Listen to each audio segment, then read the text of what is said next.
有人问，财运是天注定的吗？说财运是天注定的这句话呢，其实也是有道理的。有句话这样说的，叫小富靠勤，大富靠命。一个大富大贵的人，他绝对不是说通过勤奋和努力就能实现的。包括曾仕强教授也这样说的。他说，勤奋不一定能够赚到钱财，发财和勤奋没有任何关系。有些人很勤奋，很努力，但到最后得到的却非常少。有些人，你看他一天什么都不做，他却得到了非常多。所以这里面呢，有些人就在想，不得不相信有一个天注定的意思在这里面。那么这个天注定我们怎么去理解呢？什么叫天呢？佛告诉我们，财在我们命里，命里没有财，就算金银珠宝就在眼前，也无法得到。倘若得到了命里没有的财，那么灾祸迟早会降临。假如你命里有福报，走到哪里都会有福。看一个人的命运和财运，不能只看他这一代人，应该结合他的上一代和下一代一起去看，3代才是一个完整的周期。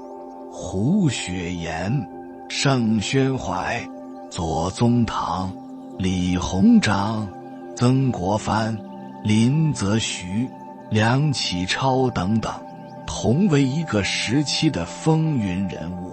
仔细研究他们和他们后代人的命运，会有很大收获。读懂了这些传奇人物和他们的后代的命运，能参透了财运和命运的规律。我们先来看一段历史，这段故事非常非常有意思，值得我们反复品读。清末中国有2个大富豪，一个是胡雪岩，另外一个是盛宣怀。2人分别都有自己的政治靠山，胡雪岩依靠左宗棠，盛宣怀依靠李鸿章。其实很多商人都是当官的白手套，而李鸿章和左宗棠又政见不合，因此李鸿章和左宗棠一直在暗自较量。李鸿章明白扳倒左宗棠的最好办法，就是搞掉他的白手套胡雪岩。这时李鸿章的白手套盛宣怀就派上大用场了，他开始悄悄布局，真是商场如战场。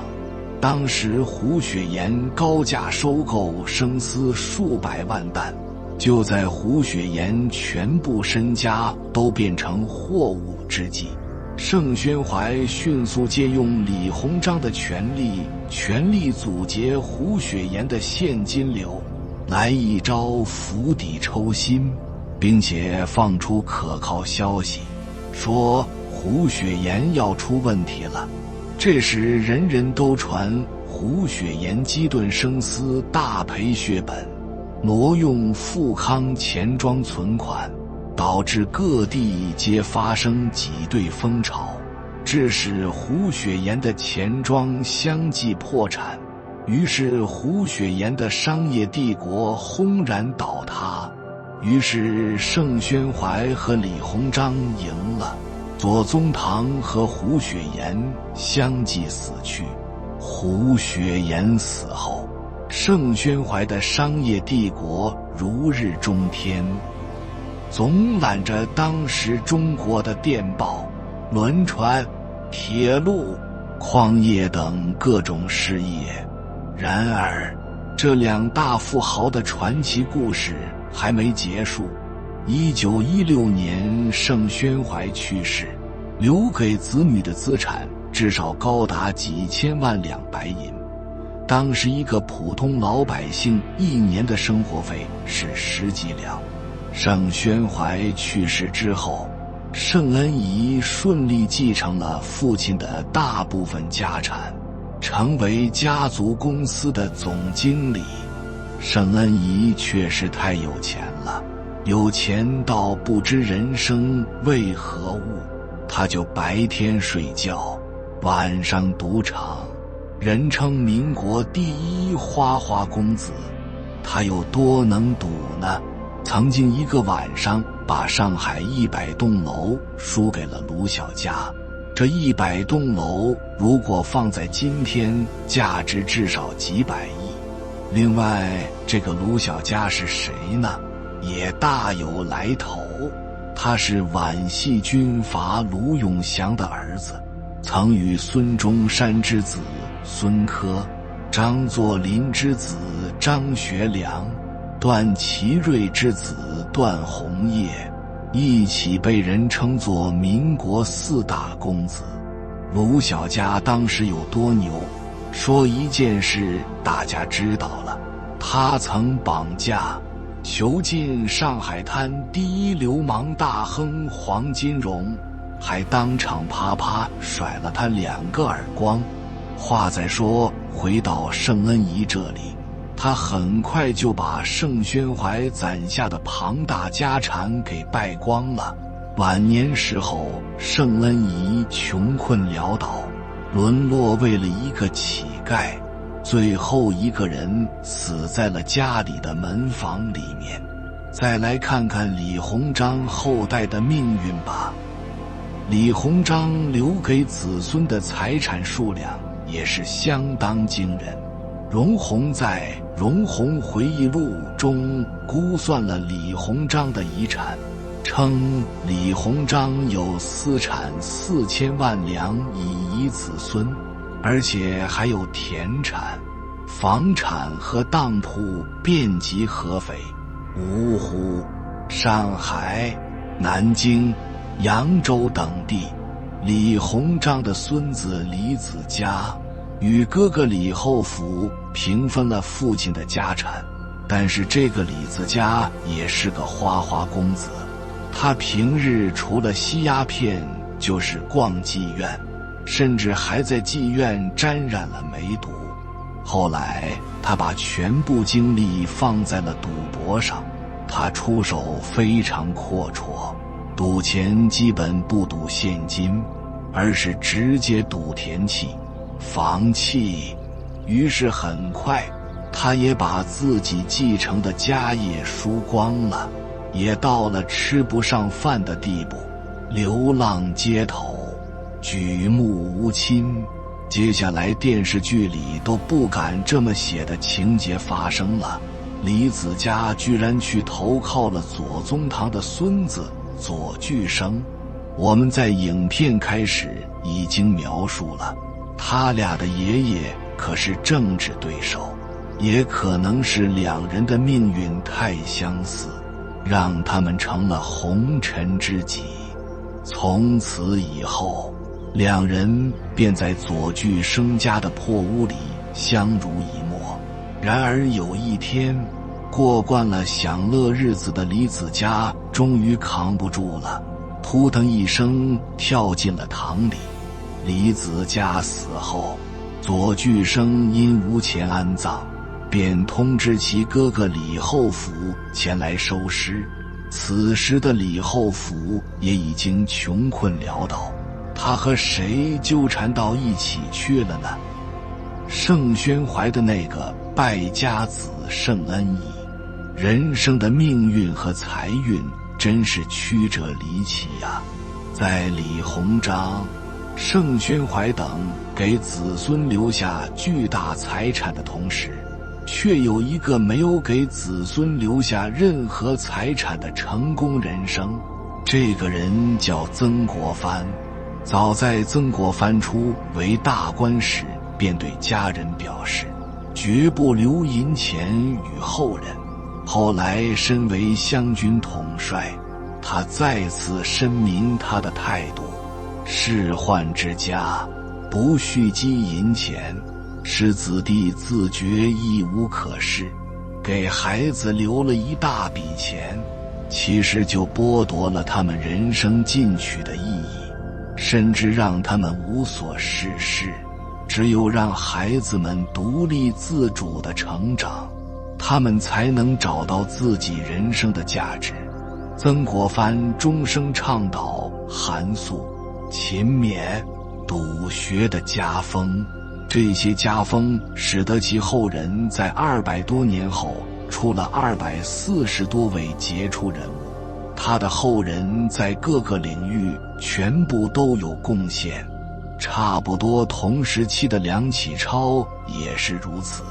他的教育理念是不受无汗水之金钱，同时主张一个人要用其所长，要做自己感兴趣的事，天下事业无所谓大小，士大夫救济天下和农夫耕种其10亩田所取得的成就相同。梁启超有9个子女，堪称一门3院士，9子皆才俊，是中国最旺的名门之一。纵观中国5000年历史，凡是企图留给自己后代一笔钱，让他们继续作威作福的人，没有一个得逞的。那些凡是能够让自己形成多读书习惯的人，后代往往枝繁叶茂，可以一直昌盛下去。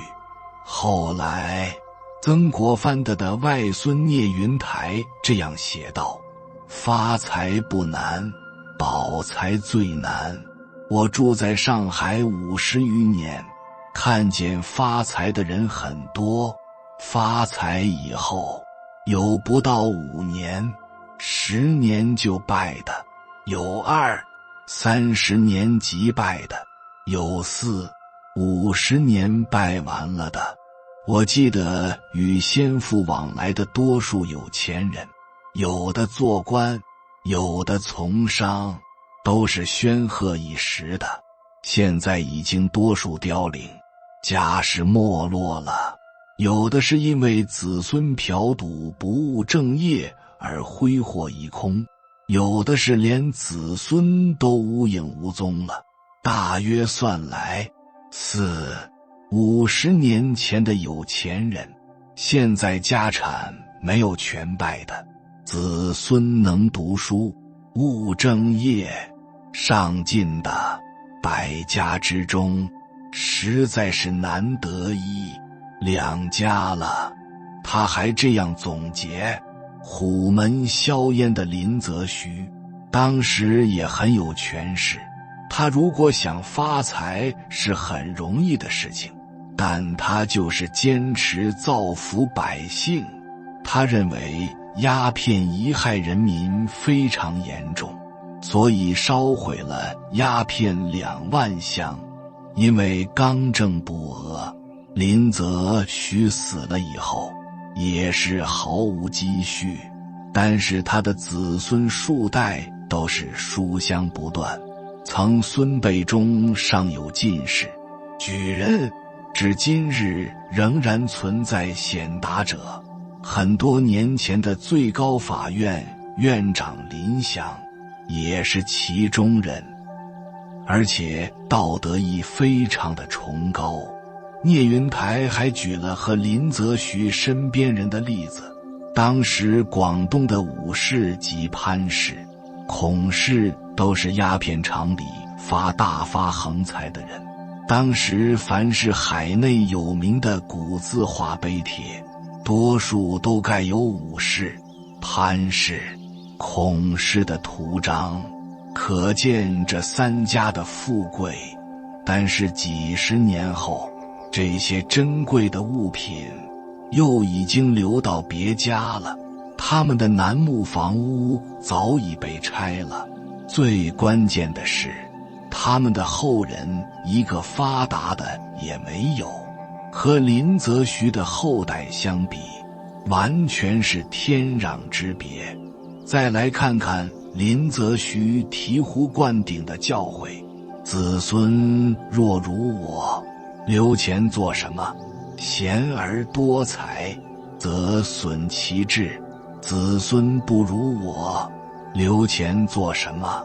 愚而多财，亦增其过。中国有句老话叫富不过三代，说的就是这个道理。财富传承最多只能传到第三代，对于真正的书香门第，富是可以一代又一代的传承下去的。左宗棠曾说，世上最大的悲剧是后人传而多财。不知道他说这句话的时候，有没有想过自己的后代也会成为这句话的反面教材？其实人类社会有个平衡法则，人在一个地方得到，老天必会在另外一个地方让你失去，以实现总体平衡。这种因果有时是当代出现，有时会隔代循环。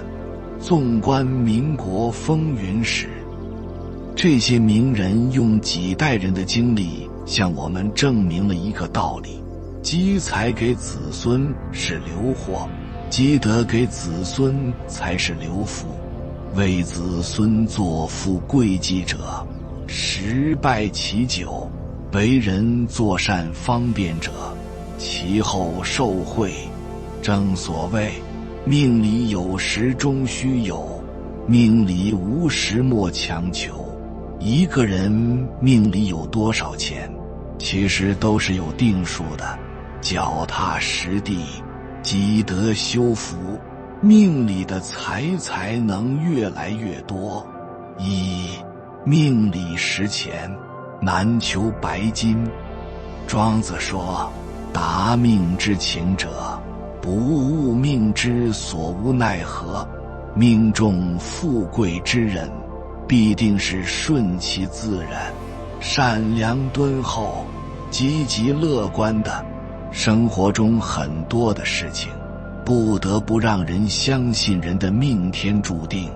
千算万算不如天算，一个人再怎么精明，也不可能争过天道。万般皆是命，半点不由人。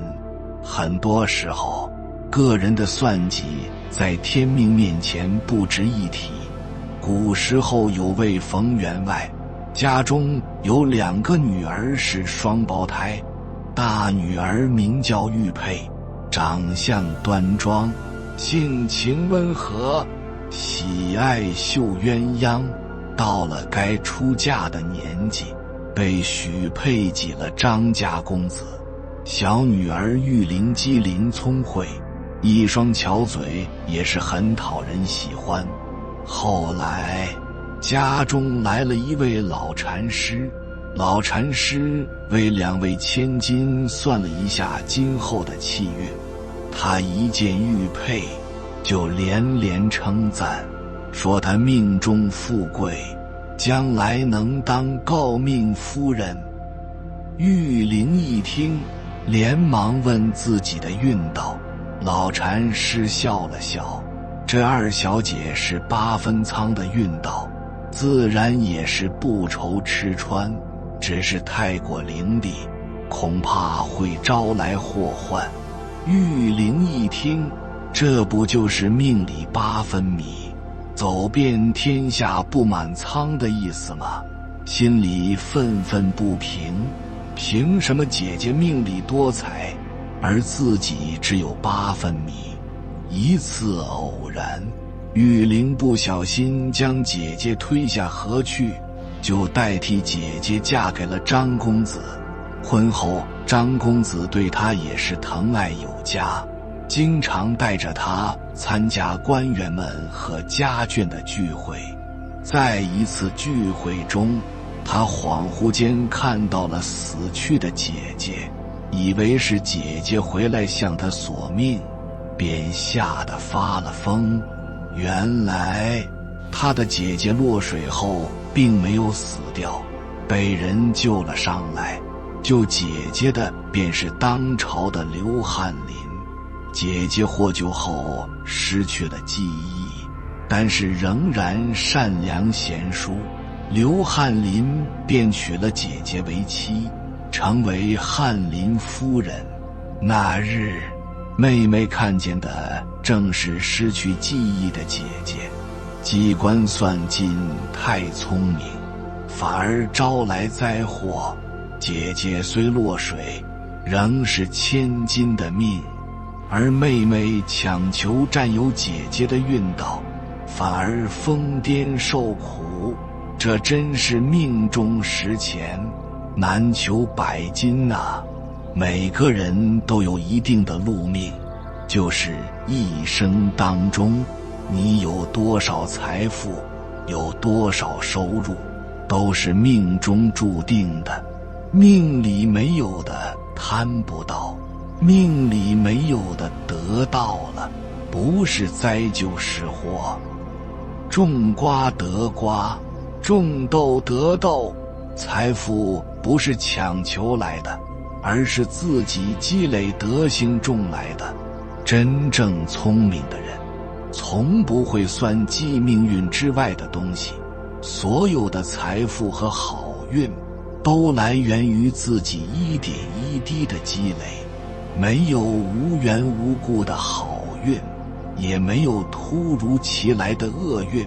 每一次好运的降临，都是你善意的回报；每一次厄运的到来，都是你过往的代价。你的起心动念，决定了你的福气和财运。而不义之财，易得难守。古人说，富贵自是福来头，利民还有利民忧。有些人为了自身利益，为了眼前蝇头小利，不惜为此用卑劣手段，甚至背叛朋友家人，也要没有底线和原则的得到这笔不义之财。殊不知，不属于你的财富，就算硬要来你，也会无福消受。这样无福却享福，这就是不知天道可畏，因果可畏。不义之财取之，轻则破财，重则祸及自身，渐至死丧。中国著名劝善之书《太上感应篇》中明确记载，幼诸横取人财者，乃计其妻子家口以当之，渐至死丧。若不死丧，则有水火盗贼、夷王器物、疾病口舌诸事，以当妄取之之。取非义之财者，譬如漏斧救鸡，针灸止渴，非不暂保，死亦及之。意思是，又有许多暴横霸占他人财物的人，司命之神就会估计他的妻子、家人情况，来让他遭受相同的恶报，渐渐至于死丧。如果罪不及死丧，也会有水灾、火灾、盗贼、丢失、疾病、口舌等事情发生，以作为横取而来财物的同等价值报应。取不义之财，如同吃毒肉解饥，喝毒酒止渴，不但不能暂时填饱，死亡也随之而来。有一个地方叫定远，有一个县令姓狄，他们当地有一个富翁死掉了，财产归他的太太。因为财产有数万金，所以太太的小叔，就是先生的弟弟，就动了歪脑筋，然后去找这个县令，两个人要合作陷害这位太太，还告诉这个县令，你假如帮我打赢了这个官司，我们两个平分这个财产。结果狄县令答应了，就把这个太太抓起来严刑拷打，把她的钱都吞下来，两个人各分一半，太太也就积恨而死。后来狄县令也回到自己的家乡，有一天白天在睡觉，突然看到这个妇人进入了他的家里面，手上拿着一小团鱼，就挂在他的床上，就不见了。没有多久，他就开始全身长居，然后居的形状跟团鱼的形状很像，而且用手去按长的脓疮，伤口还会动，痛到整个彻入他的骨髓。他生了这个病，日夜哀嚎，差不多1年他就死了。而他有5个儿子，7个孙子。大家想想，有5子7孙，这个人本来有没有福报？很有福报，全部都长这个居，相继死亡。最后5子7孙，只有1个孙子活下来，而且没有福，连立锥之地都没有。另有一则故事，有一个人走路捡到了10吊钱，一路上十分高兴，笑了很久，见到谁都笑。他开心的是自己不费一点力气就得到了10吊钱，仅仅一个弯腰就捡了一个大便宜。他没有告诉家里人，别人问他也不说，只是笑。后来笑着笑着，下巴就掉下来了。家人给他请了医生来看，看了1次，花了1吊钱，还是一直笑，没有治好。直到连续又看了9次，10吊钱花光之后，他才好起来。有道是，君子爱财，取之有道，不义之财不可取。老祖宗告诉我们，不义之财不要去拾，也不要去贪。虽然10吊钱的故事大家会认为是古人编造的荒诞小故事，但是现实生活中不乏有人用不正当的手段夺取不义之财。这2个例子都是取非义之财。不义之财叫横财，横财赶横祸，这种钱不能拿，所以不义之财不能拿。意外之财包含不义之财，甚至于什么突然被你捡到一堆钱，能不能据为己有？不行。为什么？财货都有主人，假如这个钱财对他很重要，被你私吞了，说不定他家里就不能生存了。他那个恨找谁？原有头债有主，钱可以靠努力挣来，不能靠算计得来。人的欲望是无穷尽的，只要你没有分寸，放弃原则，就会陷入欲望的陷阱，最终害人害己。人其实去赚违背道义的钱，都是给自己跟后代招祸来。取非义之财者，譬如漏斧救鸡，针灸止渴。大学中说，祸备而入者，义备而出。凶财凶入，必定凶出。财货是以不好的、不正当的、不合乎伦理道德方式获得的，也一定会以不好的方式败散掉，这是一定的规律。如果起心动念都是侵占别人的财物，总是做损人利己的事情，就会种下恶因，一旦福报享尽，恶报必定现前。与其算计，不如积德行善，种下善因，才能收下善果。三，德不配位，必有灾殃。了凡四训有云：享百金之产者，必定是百金人物；享千金之产者，必定是千金人物。一个人的品德足够厚重，能承载身上的财富，如果德不配位，只能招来灾祸。后晋赵在礼在宋州做节度使，期间横征暴敛，被百姓视为眼中钉。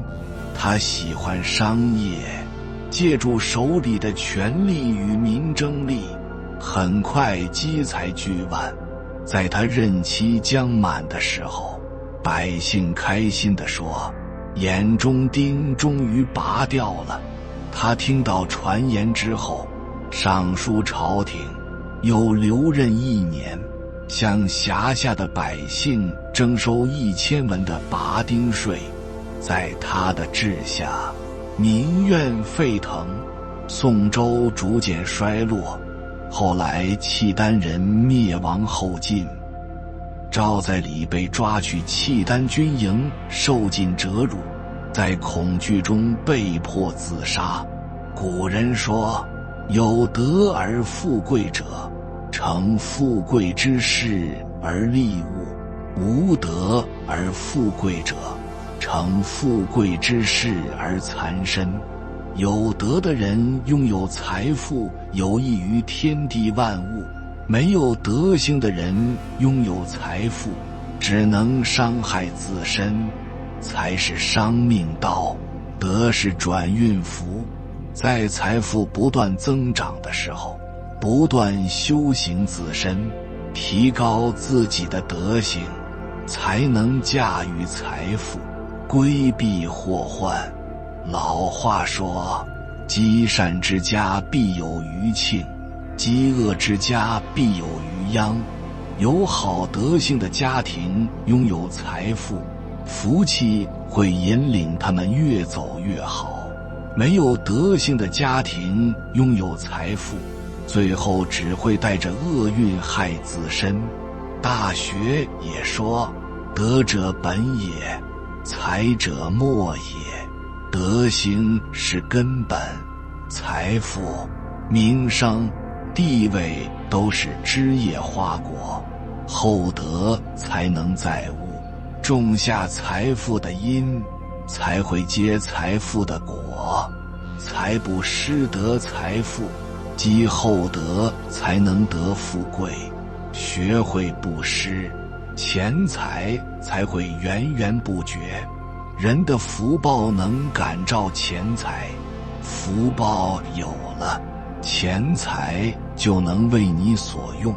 俗话说得好，1两黄金，4两福。有福德的人，走路都能踢到黄金；没福德的人，即使拥有钱财，也是无福消受。外在的钱财谁都能抢，命中的福报却是谁也抢不走。人的财富是福报在管理的，一饮一啄，莫非前定。比起存钱，我们更应该存福报。只有等福报具足了，命里的钱才能守得住。一个人的智慧、钱财、福报都是靠布施得来的。布施出去，有形的财富也许不多，但看不见的福报却是生生世世的。《后汉书》有这样一句话：天下皆知取之为取，而莫知与之为取。天下人都明白，拿到手的东西是自己的，却不知道付出，给予才是真正的得到。了凡四训中有一段：先如魏、克己，须从南克处克将去。夫子谓为人，亦曰先难。能于难舍之处能舍，难忍处能忍。天降之福必也厚，不论贫富贵贱，能于能为之时尽心尽善，是谓之真至善。世人对财富尤其看重，因此能把最看重的布施舍出去，这就是能于难舍之处能舍。天降之福必也厚，层次越高的人，越相信善有善报，恶有恶报，越懂得运用财富行善积德。世上种种结果都告诉我们一个规律：厚德载物，有德有才，无德无才。小财靠勤，大财靠德。没有匹配的福报和德行，拥有的越多，灾祸就越多。当你享有千金之财时，先看看你是否能扶得住这个财。当你财富不断提升的时候，就要抓紧提升自身的德行，只要这样才能驾驭福气和财富，远离祸患。凡事都有因果循环，世人大都眼孔浅显，认为取之才能为取，殊不知与之才为取。你是10钱的命，一定求不到100斤的财。生活中有人年少得财，也有人中年甚至老年方能得财，不过都是命中的因缘不同，钱财来的有早有晚而已。所以不必去羡慕他们，更不用怕一时的穷困，一切在冥冥之中自有定数。脚踏实地，积德修福，命里的钱财才会越来越多。德在于积，善在于行。一个人做的好事多了，福气和财运自然也就来了。有缘人，感谢你看到最后。如果今天的影片对你有所帮助，请按个赞给我响应，回复一句脚踏实地，积德修福。愿往后余生大家都能取之有道，求正财得后福。还没有订阅频道的，请点击右侧的订阅按钮，与我们建立更深的连接。随缘加入会员，与同频之人共修福报。随喜转发，传播善知识，功德无量。